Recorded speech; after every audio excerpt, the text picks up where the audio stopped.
What's up? Looking at me kind of high. Gonna bring it down a little bit. There you go. Anyway, I was just checking out this ND filter. Costs less than 20 bucks. It's a variable ND filter to go on my 35mm Canon lens. But then there are more expensive ND filters like what I've got on this right now.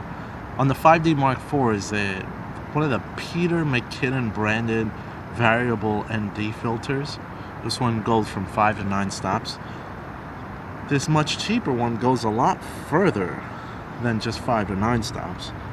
But does it make sense to pay more or not? I mean, I've used this one previously on a lot of shoots and it served me pretty well. But then there are a few flaws and drawbacks. Now these are my first few times that I'm using this Peter Mckinnon ND filter, and how do I look? Does it make much sense to use it? Let's look at the footage and see what we get.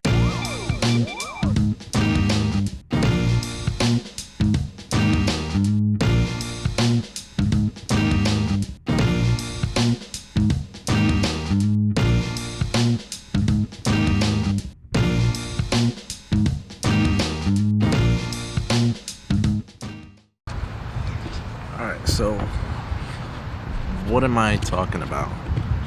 So I got, like I said, the Peter Mckinnon lens filter on, and I've also got this much cheaper variable ND filter, which is actually a bit dirty, so you might notice smudging on this one.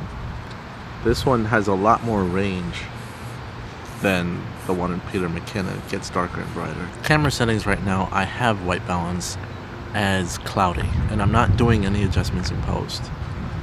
So we're going to switch the ND filter to the cheap one right now, but keep the same lens so you can see a color shift. So let's switch it up. So now I've got the much cheaper, probably within $20 price tag ND filter. You notice the colors might have shifted a little bit. I'm recording in C-Log as well to get as much dynamic range as I possibly can with this type of light and shadow. Now, how does it look? Does it look much different than the other filter? It should from a color perspective, and you'll notice in a previous video when I used this exact same filter on this exact same lens, I had somewhat of like an X marking because of the imperfections that sometimes you have to deal with. The point of this video is to see, is it worth the extra money to pay for a $300 ND filter? Or can you get by with what you have, even though the color shifts a little bit? Is it better to just to save money? Here we go, switching it out again. Now for this, I gotta sit a little farther. Maybe drop you a little bit. Sitting a bit farther just so that I can fit in frame, but 35mm cheap lens. No, not cheap lens, the lens isn't cheap. But I got the cheap ND filter on it, variable ND filter. And once again, less than 20 bucks. Color shifts a little bit and I didn't change white balance from a cloudy day. And can you get by with this? Especially on a run and gun scenario. Now, one of the things that cheap ND filters have versus the Peter Mckinnon is that they tell you where the max and minimum is right here, but it doesn't have a hard stop. It just keeps spinning. So you'd have to look at the top to see where your max and min is. But when you go to max, the max setting is still pretty unsafe to use with video because you still get that weird vignetting that's unappealing.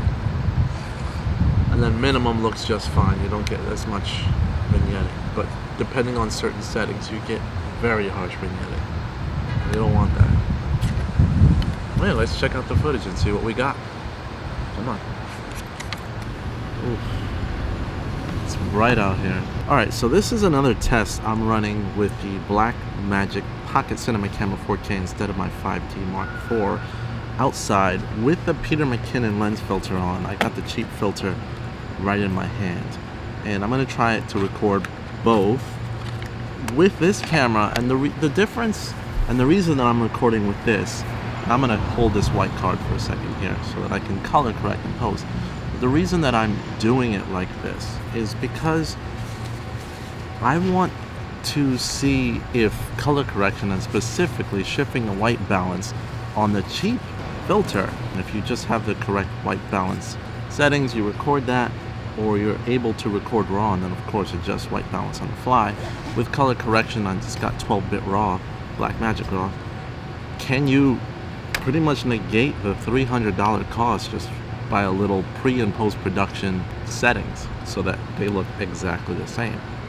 Now granted, you can't cure that annoying problem that this one has of like when you go into deep, like 7 or 9 stops, whatever, it gets that black X. You gotta watch out for that. In the footage that I was editing or looking at the post, I can see that there were like darker portions of the picture, which was caused by that unfortunate vignetting that this lens has that you can't run from. So when you put it on, it has those darker parts of the picture, and you gotta work with that. Now the lighting here changes a lot, unfortunately. Now I'm gonna switch to the cheap lens, and it's a little flawed, unfortunately, because it's got these markings that I can't remove for some reason. But we'll see what we get with that, and then see how post works. See you in a sec. Okay, now I got the cheap filter on. I'm gonna hold this up here, and I think I'm a little bit brighter in exposure, and that's because if I stop it down any more, then you'd see a little bit more defects in the shot with this lens. So already there's some benefit that I'm able to see. And I guess in post I could bring down ISO if I want, because I've got ISO at 400. But there's the white balance correction, and I'm accounting for that. And again, filming raw on purpose so that I have all of the color information that I would want, and I can tweak in post without losing any detail and shifting the colors way too much either one way or another. We're gonna go to the computer now and look at all my footage, stuff that I've already seen recorded with the 5D Mark IV, and then stuff recorded with the Blackmagic Pocket Cinema Camera 4K. And we're gonna do some color correction edits and see if we can get the cheap filter. Well, this ain't the cheap filter, this is the Peter Mckinnon filter. But if we can get the cheap filter to actually work as well as the expensive $300 filter, we'll see. Let's go. And at the computer, I want you guys to look at both of these shots and tell me which one was the expensive ND filter and which one was the cheap one. I'll give you 3 seconds. 3, 2, 1. Answer: this was the more expensive Peter Mckinnon Polar Pro filter, and this one was the cheaper one. I can actually see it because obviously I worked with this footage, but just look at this one shot, and to me it looks different because the skin tones look a lot more natural here than they do here. Here it looks like I'm a little sick, whereas this looks a lot more natural in the footage. Now I don't know what YouTube compression will do, but that's what it did. Now my question to everyone is that change worth it? Is that change worth the couple of $100 price difference between Peter Mckinnon's version and the much less expensive version? So now what I did is I kept the settings cloudy and I applied the lens filter, expensive Peter Mckinnon on the left, and then on the right I have the cheaper filter. Now when you're looking at these shots and looking at how I am here, you'll notice that there's a little bit darker colors here on the top, and that's because the inexpensive ND filter, unfortunately, when you warm it up enough, it starts to create vignetting or defects in your actual image, which is unfortunate, especially since I had it on expensive Canon glass here. Now on the Peter Mckinnon filter, you can see in the building it's pretty smooth. There's none of those defects. My skin actually looks a bit more natural, if not on the greenish side, and I think that was due to the white balance. Whereas over here, it's a little unnatural. I actually put some correction specifically in this shot because I created a flat profile, so I deepened it a little bit. And this one, let me just turn that off. See, I did just log in the Peter Mckinnon, and I just kind of corrected and I adjusted the exposure and look of it. But in the other shot where it's the cheaper filter, it completely just made the look awkward and wrong. I deepened all the colors and everything. I added saturation and contrast to it, but look at the look in the same, pretty much the same setting. So then I added a couple of more color correction, enhanced the reds just to get a little bit more of a natural color, but then I basically destroyed the image. I am not a color correction master, and that's what happened with this shot. Now, then I used another ND filter on a 35mm f2.0 lens that I have to give it more of a background blur effect, to see if like this smaller filter gave me any advantage. And it doesn't. That smaller but still cheap filter just does not give me the same reproduced results. But then I wanted to say, okay, maybe it had to do with the fact that I used the same white balance on the shots. And I didn't change the white balance. Kept it the same temperature with both ND filters, and I'm like, hey, let's see if that works. But then I wanted to increase the flexibility of that and say, hey, maybe if you fine-tune the white balance, depending on the shot that you have, can you get these things to look close? And instead of doing 100 takes with every different type of white balance setting, I decided to use a Blackmagic Cinema camera 4K in RAW. And that way I can just adjust in post. So these two shots are of the Blackmagic Pocket Cinema Camera 4K, which is what I showed you before, trying to get them as close as possible. So both of them have different but similar white balance settings. And I also had a white balance card on me. Now I'll show you one of the shots here. See, I used that. Now the lighting changed a lot throughout the day. So now the left shot is Peter Mckinnon's and the right shot is the cheaper ND filter. Now the cheaper ND filter did not cause these building vignetting. That was actually the clouds, because it was like a partly cloudy day, so it was like whatever. That's why you see it in kind of both shots. So that's just the sun breaking through the clouds against the building. Now the point is, I did some, of course, color correction in here in these shots, but what I did is that I used the white balance settings, change the white balance on both of them to match them as closely as possible. Actually trying to match my shot with the cheap ND filter to be as close as to the shot on the left with the Peter Mckinnon filter.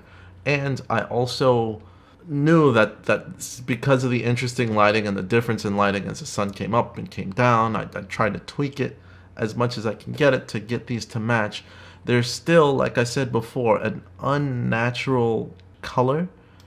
Let me undock this panel, like I showed you guys before.